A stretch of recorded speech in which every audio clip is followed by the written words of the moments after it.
This week on Making Contact. When you dam up those rivers and you flood those lands, that's real sacrilege to people who have that connection to the land. As we look for a solution to global energy problems and a way out of the climate crisis, some are turning to dams and hydroelectric power as a source of green energy.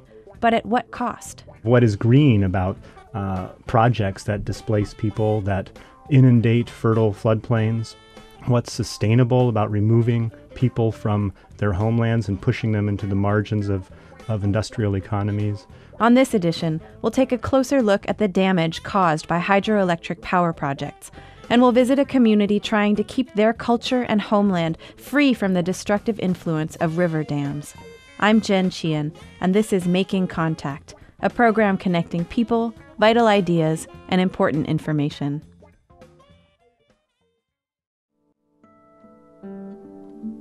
Amongst the fiercest critics of dam construction is environmental philosopher, activist, and writer Derrick Jensen.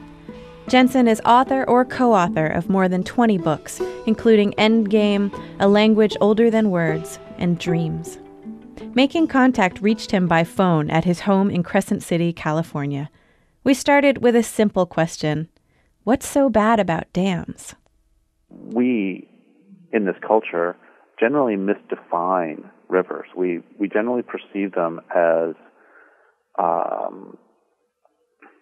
basically just conduits, as channels. You know, I was in LA a few years ago, and you see the LA River, and it's a concrete ditch.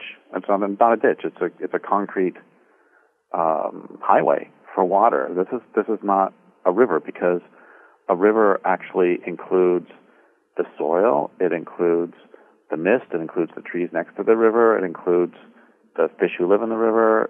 It includes the floodplain. We just see a river in one place, and we think that's just the river. But the truth is that rivers ride like snakes across the landscape. If you just see them over a longer time, they will jump boundaries. And those floods are absolutely necessary for the floodplain. They deliver nutrients to the floodplain. They're necessary for the river because they allow the river to interact with all the surroundings. So basically, when you put in a dam, you are destroying all of those complex interactions between sturgeon and gravel and pine trees, and it kills the river. It kills everyone involved, really. What you have is no longer a river. See, here's the thing, too, is that an individual dam is no big deal, because rivers get dammed all the time by mudslides, by volcanoes, and then the river tears through in a big flood and cleans itself out. Log jams, for an occasional blockage of a river is just another form of habitat variation. One of the problems, though, is that in the United States, there are 2 million dams. There are 60,000 dams over 13 feet tall, 70,000 dams over 6.5 feet tall, and that is mass murder of rivers. Once again, a river could survive one dam and then its collapse, but rivers cannot survive this constant assault. Oh, it sounds like you are calling out dams as part of a system of destroying rivers that includes building alongside rivers. Would that be accurate? So when you're talking about looking down on the floodplain and seeing that a river can't really overflow its banks anymore because humans have built so close to it, what do you see as a better way to live with our rivers? I think the first step is to recognize that a river is a living being. And just as you're a living being, or I'm a living being, or a bear is a living being, or a tree is a living being. And, that sounds odd at first, but when you think about it, what you as a human being are is really a process and a collection of a community of all sorts of organisms working together. There are actually more cells in your body that don't have your DNA than do. You're made up of, bazillions of bacteria, and blood flows through you. I don't understand why we can so easily see that we are subjective beings, and we can't understand that a river, which is a similar process, full of a community, full of life, can also be seen as a single being. Given that dams are doing all of this damage and that we have so many of them, what can we do now that there are all these dams built? There's a debate about dam removal, dam mitigation.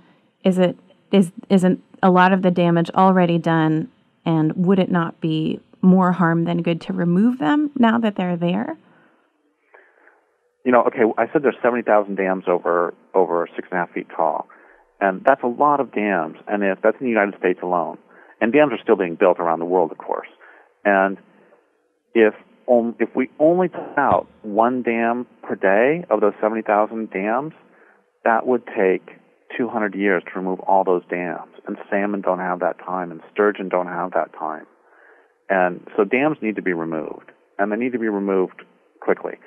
And there was one of the fisheries biologists said this thing that has always hit me really hard, which is, she said that, remember the rivers ride across the landscape. She said every time the river floods, it changes banks oftentimes. It has this path over here, and then it'll change to go over here. She said every time it floods, it breaks her heart for all the little frogs and mice and rabbits and birds and trees who get killed in the flood because, it's flooding over here, it kills them. And then all the fish who get killed in the flood because the river is no longer over at place A, and so that water dries up eventually.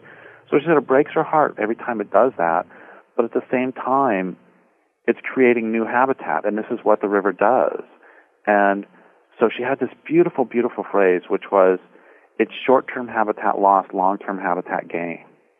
And I love that. And I think about that not just in terms of rivers, and not just in terms of dams coming down and making this short-term habitat loss for the long-term habitat gain, but I think about this too for so many other issues in our lives. Why do people stay in romantic relationships that they don't really like? It's because they're afraid of the short-term loss instead of the long-term gain. Why do they stay in jobs they don't like? Because they're afraid of the short-term loss instead of the long-term gain. Why? This is, and that's why we don't take out these dams, is because we're afraid of the short-term loss for the long-term gain. There are those who would say that part of the long-term gain of dams is that hydroelectric power, is it so-called green energy. What would you say to those people? I would say ask the salmon if they think it's green energy. Ask the grizzly bears. And it's not even carbon neutral. I mean, it's also bad. They emit carbon. It is complete nonsense to say that hydro is green energy. The only dams that are environmentally friendly are beaver dams, which create some of the greatest biodiverse habitat in the world. But dams kill rivers, and they make electricity for use for industry. And the Colorado River no longer reaches the ocean. How dare they call that green energy?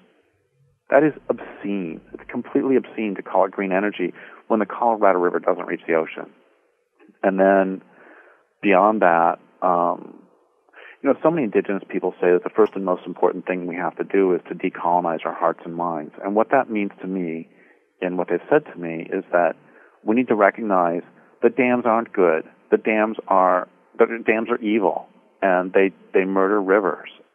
This culture is systematically just destroying life on Earth, and we don't question it. So the first thing we have to do is to make ourselves sane by saying, okay, my loyalty is to the salmon, my loyalty is to the frogs, my loyalty is to the real living Earth, not to a system that brings us goodies, but is killing the planet. That was Derrick Jensen, author, activist, and environmental philosopher, speaking to us from his home in Crescent City, California.